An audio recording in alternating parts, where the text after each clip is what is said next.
શું તમને સંખ્યા રેખા ઉપર રૂટ 2 દર્શાવતા આવડે છે? તો તમને આ વિડીયો જોઈને આવડી જશે.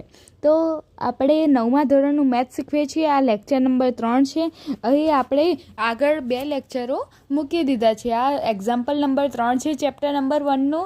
હવે આપણે રૂટ 2 દર્શાવીશું. તો અહીં પહેલાં સંખ્યા રેખા દોરી દીધી છે.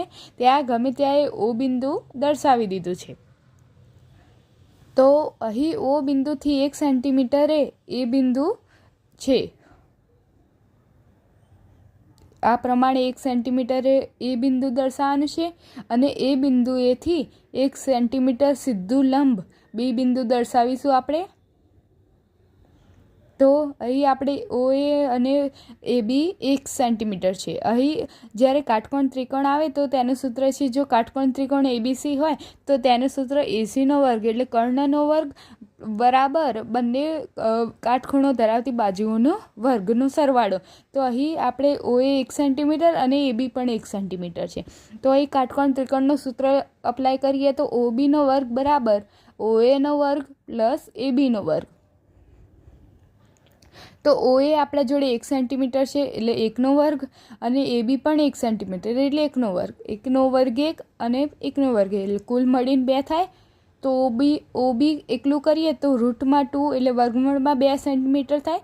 તો હવે આપણને OB રૂટમાં 2 સેન્ટીમીટર મળ્યું. હવે તેને સંખ્યા રેખા ઉપર દર્શાવવું હોય તો OB જેટલું માપ લઈને પરિકર વડે પરિકરની અણી O ઉપર રાખીને અને પેન્સિલની અણી B ઉપર રાખીને આપણે ચાપ દોરીશું સંખ્યા રેખા ઉપર કે જે એથી થોડો દૂર મળશે. તો અહીં OB ઉપર થી ચાપ દોર્યો છે. તો અહીં જે બિંદુ મળે તે C બિંદુ છે અને તે બિંદુ રૂટ 2 હશે. રૂટ 2ની કિંમત આપણને ખબર છે. રૂટ 2ની કિંમત 1.414 થાય છે એટલે 1થી મોટી જ મળવાની છે. તો આ પ્રમાણે તમે રૂટ 2 દર્શાવી શકો છો. હવે આપણે એક્ઝામ્પલ નંબર 4 જોઈશું, રૂટ 3. તો રૂટ 3 દર્શાવવા માટે આપણે સૌ પ્રથમ રૂટ 2 ઉપર દર્શાવી એ પ્રમાણે દર્શાવવું જ પડશે. તો પહેલાં સંખ્યા રેખા દોરીને કરીશું.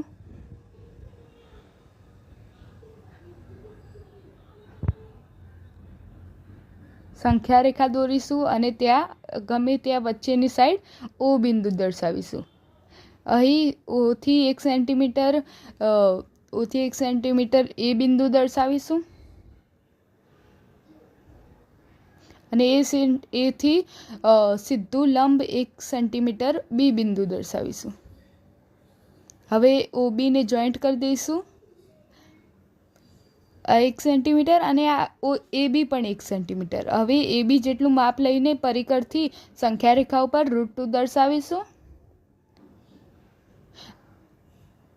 હવે રૂટ 2માં જે બિંદુ આવે તે બિંદુને C નામ આપીશું અને C બિંદુથી સીધું લંબ 1 સેન્ટીમીટર જેટલું સીધું લંબ CD રેખાખંડ CD જે 1 સેન્ટીમીટર છે અને ODને જોઈન્ટ કરી દઈશું.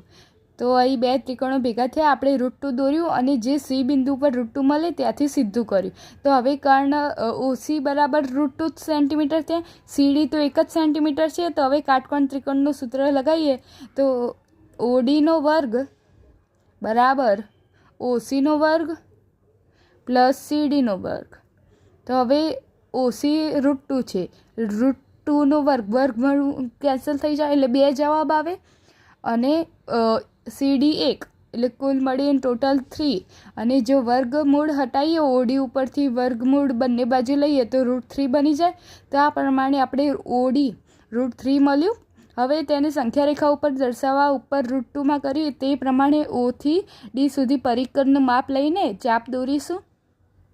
તો અહીં સંખ્યા રેખા ઉપર જે જગ્યાએ મળે ત્યાં રૂટ 3 મળશે. તે બિંદુ આપણે E નામ આપી દઈશું.